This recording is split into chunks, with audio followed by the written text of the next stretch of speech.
నమస్కారం. Not a one word interview అనేటువంటి ఇంటర్వ్యూకి స్వాగతం, సుస్వాగతం.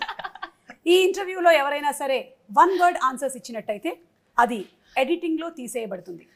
కాబట్టి ఒకవేళ వాళ్ళు వన్ వర్డ్లో ఇవ్వాలి అని అనుకున్నా కూడా మళ్ళీ మేము వాళ్ళని ఇంటర్వ్యూ చేస్తాం అండ్ దాన్ని లాంగ్ ఆన్సర్ కింద తీసుకొని వస్తాం. అది మన format. Are you okay with it? Raviteja గారు, నాగేష్ గారు. ఒకవేళ సపోజ్ నాది 1 అయినా సరే 100 అయిపోతుంది. తను చేసేస్తుంది. So no worries. It will balance. She can balance. లేదు. She is very good at. Half. I know you can balance. Yes. But still ఇక్కడ ఎవరి ఇంటర్వ్యూ వాళ్ళదే. 50-50. కాబట్టి సరే, it depends. చూద్దాం. ఇది ఎందుకు వచ్చిందంటే రవితేజ గారు, ఫస్ట్ ఆఫ్ ఆల్ వెల్కమ్ అండి. Welcome and hearty congratulations. The trailer looks simply super. మేము వెయిట్ చేస్తున్నాం ఎలాంటి రేట్ జరిగింది. నేను కూడా she is waiting like this. Yeah, I know it's her first movie కాబట్టి ఎక్సైట్మెంట్ చాలా ఎక్కువగా ఉండుంటుంది. So this reason for not having long no short answers for this is because I think last interview మేము రవితేజ గారిని మీరు ఏం తింటారు అని అడిగితే నాకు ఆకలిస్తే తింటానని చెప్పారు. దాంతో ఆన్సర్ అయిపోయింది. ఏం చేయాలి యాంకర్ ఆ తర్వాత? ఇంకేం చెప్తాను, అది కరెక్టే. సరే ఇప్పుడు నేను అడుగుతాను, మీరేం తింటుంటారండి? అదేనండి, ఆకలిసినప్పుడు నేను తింటాను అంతే. కానీ the world wants more.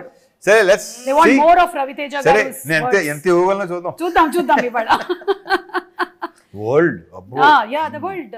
Because మనం ఇక no more regional, no more national, we're international. Anybody can watch us from anywhere. సరే, ఇందాక అడిగి పోదా మళ్ళీ ఏం తింటారని. ఇప్పుడు నువ్వు చెప్పు, మార్నింగ్ ఏం తినొచ్చావు? బ్రేక్ఫాస్ట్. ఓకే. అయినా ఈ మధ్యకాలంలో అందరూ ఇంటర్మీడియట్ ఫాస్టింగ్, డిగ్రీ ఫాస్టింగ్ లని ఏమిటో చేస్తున్నారు, కానీ మనం అలాంటివి ఏం చేయలేదు. Yes. So to start off with the interview, ఈ మిస్టర్ బచ్చన్ అనేటువంటి సినిమా మీరు ఒప్పుకోవడానికి గల కారణం ఏంటి? ఇందులో మీరు 2 things వాడకూడదు అనమాట. ఒకటి, నాకు స్టోరీ నచ్చింది. 2, హరిశంకర్. ఓకే. ఓ, అలా వచ్చిందా? ఎస్. ఈ ఇంటర్వ్యూలో కొన్ని తికమకలు ఉంటాయి.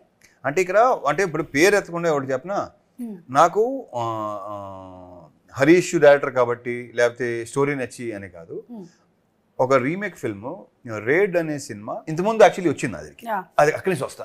ఈ రేడ్ అనే సినిమా ఒకళ్ళు అడిగారు నన్ను చేయమని. బట్ ఐ వాజంట్ అప్పుడు ఇంట్రెస్ట్ లేదు నాకు.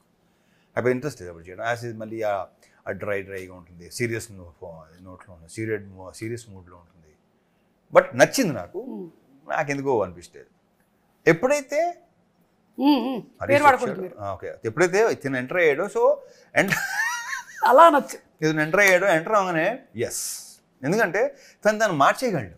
కరెక్ట్. ఇంతకుముందు తను అది ప్రూవ్ అయింది. నాకే కాదు, చాలా మందికి ఆశ్చర్యం వేస్తుంది అలాంటి రీమేక్లు ఇది బాగా చేయటం. అదొక మెయిన్ రీజన్. దాంతో ఇక కథను మార్చేయటం కానీ ఇంకోటి కానీ సాంగ్స్ కానీ ఇంకోటి కానీ, రేపు సినిమా థియేటర్లోకి వెళ్ళి కూర్చొని సినిమా చూసిన చెప్పి ఎవరైతే రేట్ చూసారో వాళ్ళు రేట్ని మర్చిపోతారు. అండ్ ఐఎమ్ వెరీ షూర్ అతను చెప్పినట్టు చూసారా, అతను అంటున్నాను ఇంకా అతను చెప్పినట్టు మళ్ళీ దీన్ని రీమేక్ చేస్తారేమో. అది కరెక్ట్. నేను ఇందాక అదే, హరిశంకర్ గారు ఎంత యూనిక్నెస్ ని తీసుకొస్తారు అంటే, మళ్ళీ ఇదే సినిమాని చేసిన వాళ్ళు దీన్నే హిందీలో రీమేక్ చేసినా మనం ఆశ్చర్యపోను. డెఫినెట్ గా అజయ్ దేవగన్ సపోజ్ చూసిన అనుకోండి అంటాడు అది.